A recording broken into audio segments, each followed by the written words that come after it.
ஓம் தத்புருஷாய வித்மஹே மகாதேவாய தீமஹி தன்னோ ருத்ர பிரசோதயாத். நிகழும் ஸ்ரீ மங்களகரமான சோபகிருது ஆண்டு மாசி மாதம் 18ஆம் தேதி வெள்ளிக்கிழமை அன்று சுவாதி நட்சத்திரத்தில் பஞ்சமி திதியில் அமிர்த யோகம் கூடிய நன்னாளில் இந்த மகத்தான மார்ச் மாதம் பிறக்கிறது.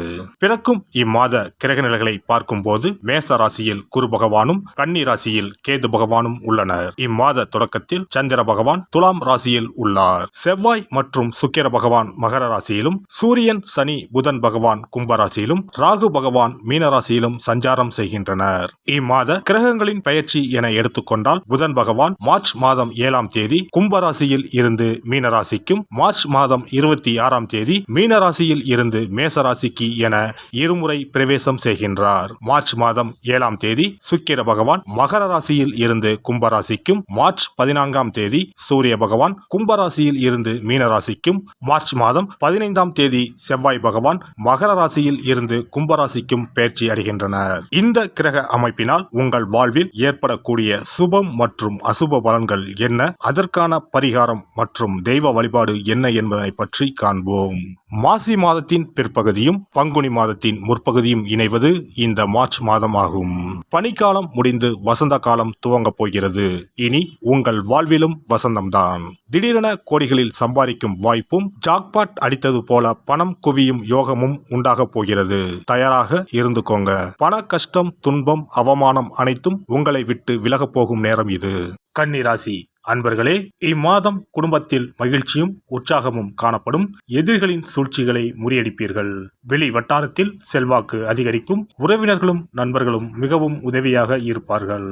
கணவன் மனைவிக்கு இடையே அந்யோன்யம் அதிகரிக்கும். திருமணம், வளைகாப்பு போன்ற சுப நிகழ்ச்சிகளால் வீட்டில் மகிழ்ச்சி நிலவும்.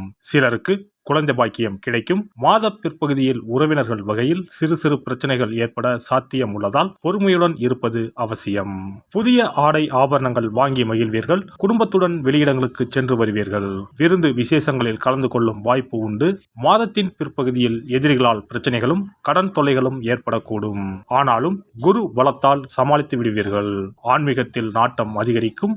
சிலருக்கு வெளியூர் வெளிமாநில புண்ணிய தலங்களுக்கு சென்று வரும் வாய்ப்பு உண்டாகும். குடும்ப பெரியவர்களின் அறிவுரையின்படி நடந்து கொண்டு அவர்களின் ஆதரவை பெறுவீர்கள். அலுவலகத்தில் சக ஊழியர்களிடம் செல்வாக்கு அதிகரிக்கும். பணிகளில் அவர்களின் ஒத்துழைப்பும் கிடைக்கும்.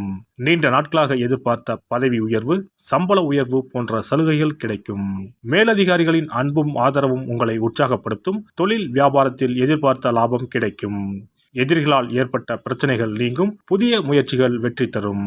வியாபாரத்தை விரிவுபடுத்தும் எண்ணம் இருந்தால் அதற்கான முயற்சிகளில் இந்த மாதம் ஈடுபடலாம். குடும்பத்தை நிர்வகிக்கும் பெண்களுக்கு உறவினர்களிடையே மதிப்பும் மரியாதையும் அதிகரிக்கும். தோழியர்கள் வட்டாரத்தில் உங்கள் செயல்பாடுகள் பாராட்டப்படும். பணிக்கு செல்லும் பெண்மணிகளுக்கு அலுவலகத்தில் புதிய பொறுப்புகள் கிடைக்கும். பதவி உயர்வு கிடைப்பதற்கும் வாய்ப்பு உண்டு.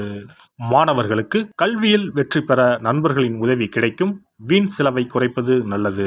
கலைத்துறையினருக்கு எடுக்கும் முயற்சிகள் சாதக பலன் தரும். கடன் பிரச்சனை தீரும். எதிர்ப்புகள் அகலும். தொழில் வியாபாரம் தொடர்பான போட்டிகளும் நீங்கும்.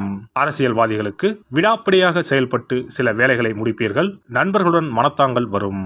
யாருக்கும் சாட்சி கையெழுத்திட வேண்டாம். வேலையாட்களால் பிரச்சனைகள் வரக்கூடும். மறைமுக எதிர்ப்புகள் வந்து நீங்கும். உத்திரம் 2, 3, 4ஆம் பாதம். இந்த மாதம் குடும்பத்திலும் மகிழ்ச்சி தரக்கூடிய நிகழ்ச்சிகள் நடைபெற்று மேலும் மன நிம்மதி ஏற்படும். தொலைதூர பயணங்கள் மேற்கொள்ளக்கூடிய வாய்ப்புகளும் அதன் மூலம் அனுகூலமான பலன்களும் உண்டாகும். அஸ்தம் நட்சத்திரம். இந்த மாதம் துணிச்சலாக எதையும் செய்து முடித்து காரிய வெற்றி அடைவீர்கள். மற்றவர்களுடன் இருந்த பகை நீங்கும். பூர்வீக சொத்துக்களில் இருந்த சிக்கல்கள் தீரும். பணவரத்து கூடும். அரசாங்க மூலம் லாபம் உண்டாகும். நீண்ட தூர பயணங்களால் சாதகமான பலன் கிடைக்கும். சித்திரை 1, 2 பாதங்கள். இந்த மாதம் தொழில் வியாபாரத்தில் இருந்த தொய்வு நீங்கி விறுவிறுப்படையும். வசூலாக வேண்டிய கடன் பாக்கிகள் வசூலாகும். தொழில் தொடர்பான பிரச்சனைகள் தீரும். உத்தியோகத்தில் இருப்பவர்களுக்கு பணி தொடர்பான கஷ்டங்கள் குறையும். நரசிம்மரை வணங்கி வர மனதில் தைரியம் உண்டாகும். எதிர்ப்புகள் அகலும். எதிலும் வெற்றி உண்டாகும். சிவபெருமானை வணங்குவதற்கும் அவரின் அருளை பெறுவதற்குமே அவருடைய ஆசி இருந்தால்தான் முடியும். அதனால்தான் அவன் அருளாலே அவன் தாள் பணிந்து என்ற அற்புதமான வாசகத்தின் மூலம் நாம் அறிய முடிகிறது. சிவ அருளை பெற வேண்டும் எனில் அது அத்தனை சுலபமான காரியம் கிடையாது. சிந்தையிலும் செயலிலும் சிவனையே நினைத்து ஒவ்வொரு காரியத்தையும் செய்ய வேண்டும். இனி இந்த மார்ச் மாதத்தில் மகா சிவராத்திரி எப்போது, இந்த நாளுக்கு அப்படி என்ன சிறப்பு என்பதனை பற்றி காண்போம். சிவபெருமானுக்கு எத்தனையோ திருநாமங்கள் உள்ளன. அவற்றில் மிக உயர்வானதாக சொல்லப்படுவது மகாதேவன் என்ற திருநாமம். மகாதேவன் என்றால் கடவுள்கள் அனைவருக்கும் மேலான கடவுள், கடவுள்களுக்கு எல்லாம் தலைவன் என்ற பொருள். சிவாய நம என சிந்திப்பவர்க்கு அபாயம் ஏற்படாது என்பார்கள். அப்படி கர்ம வினைகளில் இருந்தும் அனைத்து விதமான துன்பங்களில் இருந்தும் விடுபடுவதற்கு சிவனே கதி என சிவபெருமானை சரணடைவதற்கு ஏற்ற நாள் மகா சிவராத்திரி தினமாகும். மகா சிவராத்திரி நாளில் சிவபெருமானை முழு மனதுடன் உண்மையான பக்தியுடன் வழிபட்டால் நம்முடைய வேண்டுதல்கள் அனைத்தையும் சிவபெருமான் நிறைவேற்றி வைப்பார் என்பது ஐதீகம். கவலைகள் நீங்கி காரிய வெற்றியை தரக்கூடிய நாள் மகா சிவராத்திரி விரத நாளாகும். சிவபெருமானுக்கு உரிய அஷ்ட விரதங்களில் மிக முக்கியமானது மகா சிவராத்திரி விரதமாகும். சிவபெருமானின் அருளை பெறுவதற்குரிய மிக உன்னதமான புண்ணிய நாளாகும். ஒவ்வொரு மாதமும் தேய்பிறை சதுர்த்தசி திதியில் வருவதை மாத சிவராத்திரி என்றும், மாசி மாதம் தேய்பிறை சதுர்த்தசியில் வருவதை மகா சிவராத்திரி என்றும் கொண்டாடுகிறோம். நாடு முழுவதும் சிவ பக்தர்களால் கோலாகலமாக கொண்டாடப்படும் விழாக்களில் மகா சிவராத்திரி விழாவும் ஒன்று. இந்துக்களின் மிக முக்கியமான விரத நாட்களில் இதுவும் ஒன்று. முப்பெரும் தேவர்களில் ஒருவரான சிவபெருமானுக்குரிய ராத்திரியாக சிவராத்திரி கொண்டாடப்படுகிறது. இந்த ஆண்டு மகா சிவராத்திரி விழா மார்ச் 8ஆம் தேதி கொண்டாடப்பட உள்ளது. அன்று இரவு 8:20 மணிக்கு துவங்கி மார்ச் 9ஆம் தேதி மாலை 6 மணி வரை சதுர்த்தசி திதி உள்ளது. இதனால் மார்ச் 8ஆம் தேதி இரவு 8:30 மணிக்கு பிறகே சிவராத்திரி பூஜை துவங்க வேண்டும். சூரிய பகவான் கும்பராசியில் பயணம் செய்யும் மாசி மாதத்தில் தேய்பிறை சதுர்த்தி நாளில் முதல் நாள் மாலை துவங்கி அடுத்த நாள் காலை வரை சிவனுக்கு தொடர்ந்து 4 கால பூஜைகள் செய்யப்படும். சிவராத்திரி அன்று இரவு முழுவதும் கண் விழித்து சிவ வழிபாடு செய்து அபிஷேகம், ருத்ராபிஷேகம் செய்து சிவ மந்திரங்களை உச்சரித்து சிவனின் அருளை வேண்டி பிரார்த்தனை செய்ய வேண்டும். ஆன்மீகத்தில் உயர்ந்த நிலையை அடைவதற்கும், துன்பங்கள் மற்றும் பாவங்களில் இருந்து விடுபட்டு மோட்சத்தை அடைவதற்கும் ஏற்ற நாள் இதுவாகும். மகா சிவராத்திரி அன்று அதிகாலையில் எழுந்து புனித நீராடி வீட்டை சுத்தம் செய்து பூஜை அறையில் விளக்கேற்றி வைக்க வேண்டும். பிறகு மாலையில் சிவன் கோவிலுக்கு சென்று அங்கு நடக்கும் அபிஷேகம், பூஜைகளில் கலந்து கொள்ள வேண்டும். அன்று சிவலிங்கத்திற்கு பஞ்சாமிர்த அபிஷேகம் செய்வதும் வில்வ அர்ச்சனை செய்வதும் மிக சிறப்பானதாகும். மகா சிவராத்திரி நாளில் எத்தனை முறை முடியுமோ அத்தனை முறை பஞ்சாட்சர மந்திரமான ஓம் நம சிவாய மந்திரத்தை உச்சரிக்க வேண்டும். இது தவிர சிவபுராணம் பாராயணம் செய்வது மிகவும் சிறப்பானதாகும். இந்த நாளில் ருத்ராபிஷேகம் செய்வதும் கோவில்களில் நடக்கும் ருத்ராபிஷேகத்தில் கலந்து கொள்வதும் மிகவும் சிறப்பானதாகும். இந்த முறையில் மகா சிவராத்திரி விரதம் இருந்தால் முந்தைய 3 பிறவிகளில் செய்த பாவங்கள் நீங்கும்.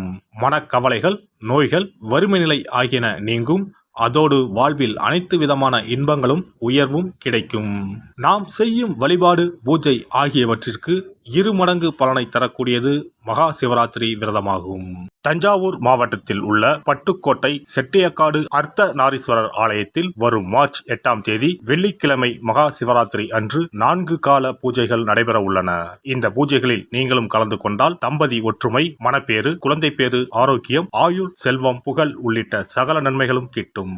எல்லாம் வல்ல இறையருளால் நீங்களும் உங்கள் அன்பு குடும்பமும் உடல் நலம், நீலாயுள், நிறை செல்வம், உயர் புகழ், மெய்ஞானம் ஓங்கி வாழ்க வளமுடன். இந்த வீடியோ பதிவு உங்களுக்கு பிடித்திருந்தால் லைக் பண்ணுங்க, கமெண்ட் பண்ணுங்க, ஷேர் பண்ணுங்க, மறக்காம சப்ஸ்கிரைப் பண்ணுங்க, பக்கத்துல இருக்கிற பெல் பட்டனை கிளிக் பண்ணுங்க. நன்றி, வணக்கம். ஓம் நமச்சிவாய, சிவாய நம.